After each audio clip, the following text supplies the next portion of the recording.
Feeling okay? Are you nervous? My mouth is so dry. I haven't had anything to drink. Ollie. Hi. Good. How are you? Nice to see you. Yeah. How you feeling?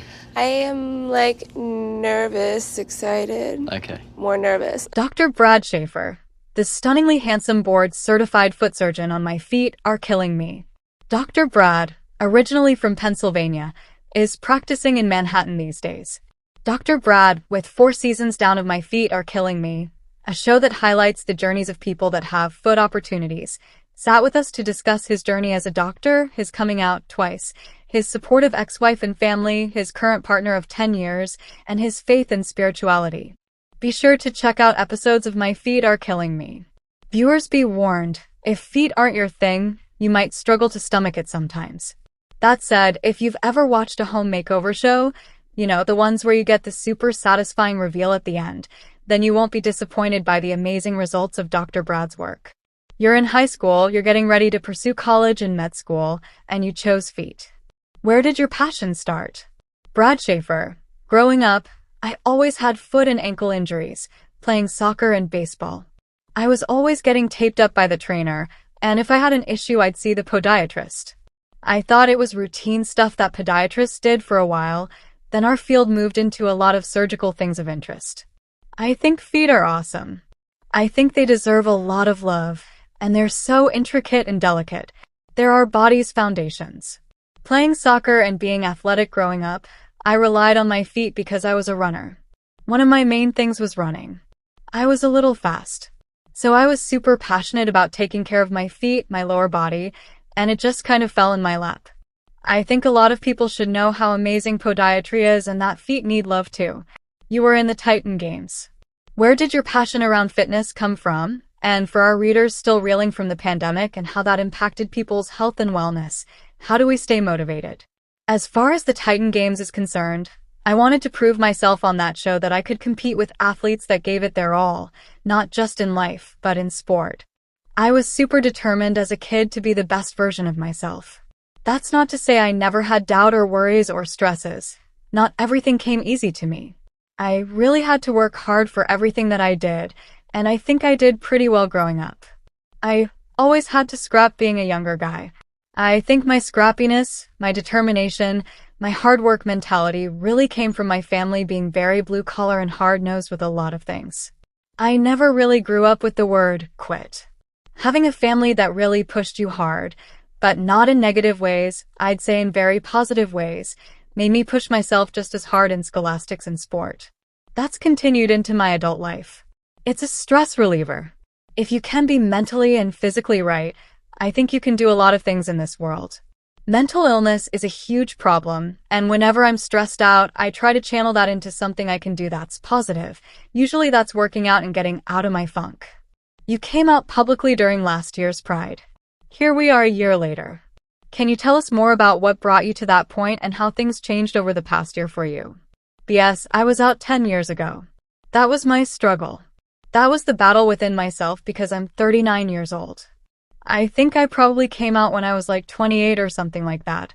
I was married to my wife at the time and she's great. She's one of my best friends to this day. That being said, it was dealing with ending a marriage to one of my best friends who I loved and adored, just in a different way. It meant not being that cookie-cutter version of myself, which essentially was a straight acting Christian athlete that now turned into a doctor. I was in residency at that time and trying to do really everything that society placed me in, which were these certain boxes. Straight up, I placed myself in those boxes too. So it wasn't really society, but society's view of what is normal and best. I wanted to fit in. So I got married out of college to this girl and tried to fit her into my messed up boxes. I brought another human being into my messed up world and she didn't deserve to be there, and nor did I. It was figuring out how to break out of my box, hurt somebody that I love, and then tell my family. My family's cool, but it's a shock. But me coming out was one of the things that a lot of people said, you don't check all the boxes of a gay man. I always respond, well, what is your version of gay man? I think in our culture we have to show different sides of who we are as people, and not everything needs to be so in your face and politicized. I wouldn't say really conservative, because conservative can be switched in a variety of different ways, but grew up very Christian from my grandparents, all the way to my parents and myself. I went to a Christian university, Palm Beach Atlantic University. I played baseball there, which was awesome. But everything else was just geared obviously towards being the best Christian person you can be. That comes with it a lot of expectations and a lot of negative connotations too. People can say whatever they want to say, but it can still be messed up in a variety of different ways.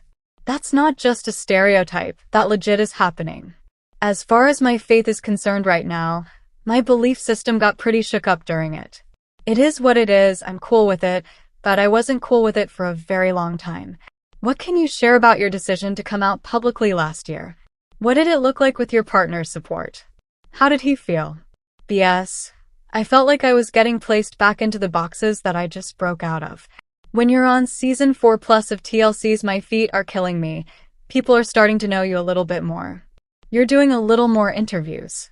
I wasn't super famous or anything, but I was known a little bit and still am. Now, everything on the internet was straight. Is he married? Is he dating a doctor on the show? Literally everything. So everyone typecast me as just the straight Dr. Brad again. I was like, man, I have a story to tell and I think that I don't want to go back into the boxes of this. And no one was telling me to stay in them. It's just what everything was said about me. I was not hiding myself. Everything that I said to my patients, friends, everything was open and honest. I never said that I was straight, but that's just how everything was getting scripted. I wanted to rewrite that at a time when I was still relevant. My partner is my best friend too, still with him to this day, and he was cool if I did it or didn't do it. He didn't feel that I needed to do it. But I did. I feel like I can make a little bit of a change because I am a different version of what everybody else sees. Growing up, I would have liked to see an athletic guy, stable, and able to communicate his feelings in a different way. Maybe even Christian. Someone who would go up and talk about this in front of me while I was sitting listening as a young Christian at church or something. I would have loved to hear my story. I never really heard that. I saw athletes going up and ripping up baseball bats all in the name of Jesus. And it was cool watching that, but it was a masculine way to show Christianity. It was just weird. Up while his doctor performs surgery on his bunion on My Feet Are Killing Me on 9 now. Chris had been dealing with excruciating foot pain for months, brushing it off as just another inconvenience of his busy life. But when things became so unbearable he could barely walk, enough was enough. He needed to get his red, ugly, glowing ping-pong ball of a problem fixed by a professional. Chris turned to Dr. Brad Schaefer, a foot and ankle surgeon who has seen it all on the TV show My Feet Are Killing Me on 9 now. Dr. Schaefer immediately diagnosed the issue as one of the biggest bunions ever seen, which caused Chris' big toe to lean on top of his second. Every step he was taking, he was really walking on his second to where it was crushing it, he explained. Surgery was the only option to fix the issue, but little did Chris know, he'd wake up in the middle of it. Before the surgery, Chris spoke to his anesthesiologist and warned him, "I usually tend to wake up during surgery swinging." The anesthesiologist confirmed they'd be there the entire time to monitor him and ensure he was safe. While Chris was nervous and scared, he was excited that he might soon be living pain-free. Dr. Schaefer explained that he'd have to shave the bump of the bunion off, then perform surgery to align his toe with the others, holding it in place with a plate and screws across the joint. "Chris, don't move," doctors called out to him as he began to wake up. Dr. Schaefer told cameras, "I'm in the middle of doing Chris surgery, and he's waking up. If the foot moves, it can really interfere with what I'm doing." According to the Mayo Clinic, for general anesthesia, it's very rare for someone to be partially awake. Estimates vary, but about 1 or 2 people in every 1,000 may experience unintended intraoperative awareness. Luckily, the anesthesiologist was on hand as promised. Within seconds, Chris was back to sleep and Dr. Schaefer continued his work. The surgery went perfectly, and in 11 weeks an emotional Chris came back to see Dr. Schaefer and share how much his life had changed. Chris shows Dr. Schaefer the results after undergoing surgery for the largest bunion he's ever seen on My Feet Are Killing Me on 9 now. Dr. Brad Schaefer is a man of many interests, talents, and life experiences. First and foremost, he's a doctor specializing in foot and ankle surgery.